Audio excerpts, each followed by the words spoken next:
Hey there, greetings everybody. I want to welcome you here to the Prog Monster. My name is Murph. I am the host of this show, a show dedicated to progressive rock and other forms of rock music.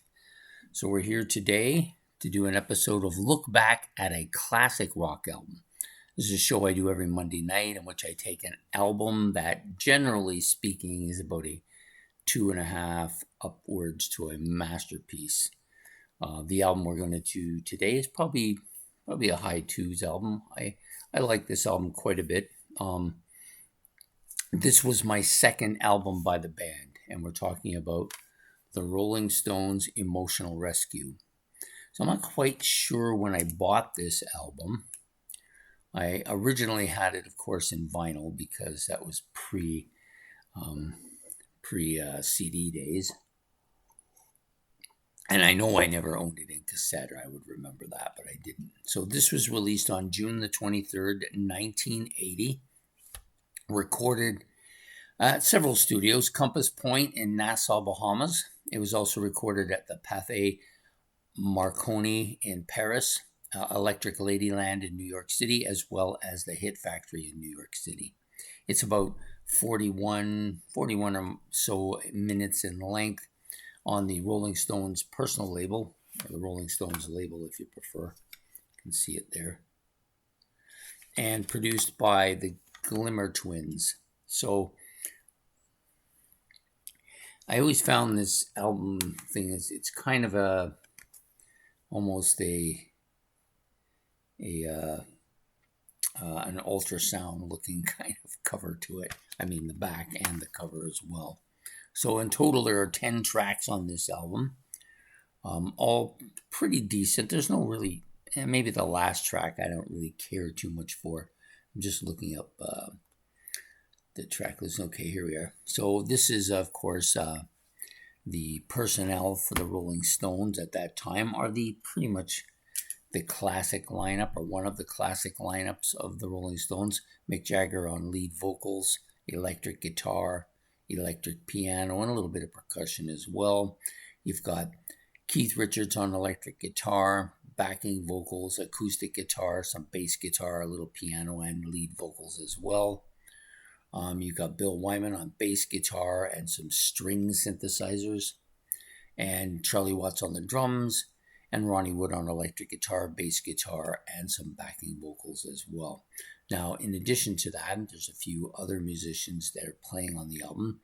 Ian Stewart, of course, longtime kind of the other Stone, piano and electric piano. Nicky Hopkins, synthesizers. Sugar Blue on harmonica. Bobby Keys on saxophone. Michael Shreve on percussion. Max Romeo on backing vocals as well. And Jack Nitzsche, I can never say this word. Nitzsche, sorry, on horn arrangement on Indian Girl. So this is a like I said, it's a pretty solid album. I wouldn't say it's a top flight Rolling Stones album, but it's definitely, it had, I think, more of an impact with me because I owned it early on, and I played it quite a bit. I think I got this, I was trying to figure that out today. So I think when I was in grade 11, at the beginning of grade 11 is when I bought it, or maybe the end of grade 10, which would have been like 1981, 1982. So it had been around a bit before I got it. And I basically got it because I had some girls and had played it pretty long and lengthy, and then decided that I wanted another Stones album. And this one was the newest one, kind of at the time. Start Me Up came a little bit after that, or the Tattoo You, which was the name of the album. So on this album, 10 tracks in a whole, starts out with a song called Dance Part 1, which is, to me, just kind of a funky kind of, it's a funky dance kind of song, that got that Stones movement type thing going on. Not a bad track, but I don't really listen. It's not all that memorable, but it does have a little bit of that going on. Summer Romance, kind of a bluesy pop number, upbeat, and kind of fast paced as well. Still not another song that, not terribly memorable, but not a bad song.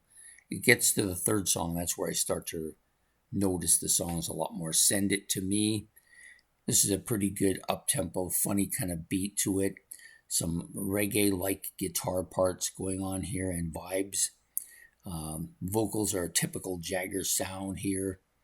And he does a kind of a deep kind of voice as well at times. And this is the first track that I really liked a lot. Let Me Go, another good track here. Steady rocker. Sounds like a song on Some Girls, like it would have fit on that album easily and sounded like it fit right there. The vocals are kind of country-ish, a little bit of a country sound to it, and the catchy guitar riffs as well. This is one of the songs I probably like the most on the album. Indian Girl, this is the song I initially didn't care for, but I grew to kind of like it a little bit more. It's slow, melodic, a layered, laid back kind of song, a bit of a country flair to it. The vocals a draw-like sound to them that you might get in a country song. The slide guitar and the piano here really give it that kind of country-ish feel. Okay, next up, Where the Boys Go. So this is another track I do like quite a bit. It's a bit of a rocker, a little bit up-tempo pace. Vocals are melodic. It's got this easy pace, pretty typical of the Stones sound. The solo and the squeaky voice parts are kind of raw. Got a little bit of a rawness to it. I get a bit of a silly track. I think, yeah, you could call it that. And it's not a track you're going to take seriously. You know, if you're trying to be a serious, talking about a serious song and a musician, this is not one of those tracks that's going to work that well for you here. Next up is Down in the Hole. This is a melodic, heavy, kind of bluesy track with some heavy rhythm section to it. The vocals are melodic, but heavy and very bluesy as well. Next song, of course, is the title track, Emotional Rescue. It's also, I believe, the longest track on the album. I don't see anything longer than it. I think it's the longest one. It's got that kind of a disco feel to it, like Miss You Had. Kind of feels like that a bit. It's bluesy. It's catchy. Got a catchy riff. Jagger's voice is both very high and what they call vibrato or falsetto. That's what I'm thinking of, not vibrato, falsetto. And then it has that more regular, deep cut voice, kind of contrasting each other actually a little bit. She's So Cold is probably my favorite track on the album. It's a bit of a rocker, very catchy riff, fast-paced, yeah, typical Rolling Stones sounding song. And then it ends off with All About You, which I think is, to me, the worst song on the album. Probably not a song I don't like it much. It's slow, melodic pop song with a hint of that bluesy sound. It's just, to me, I just never really liked that particular track. So there you have it, the Rolling Stones' Emotional Rescue. Overall, I would say it's a pop rock album with different sounds that are kind of outside of that range, a little bluesy, a little reggae, a little bit of country sound to it. So it's a mix album.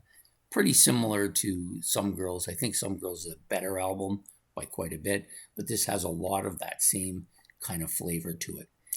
Anyways, I hope you've enjoyed this episode of Look Back at a Classic Rock Album featuring the Rolling Stones' Emotional Rescue, released in, I believe, 1980. I did say that right, 1980, yeah.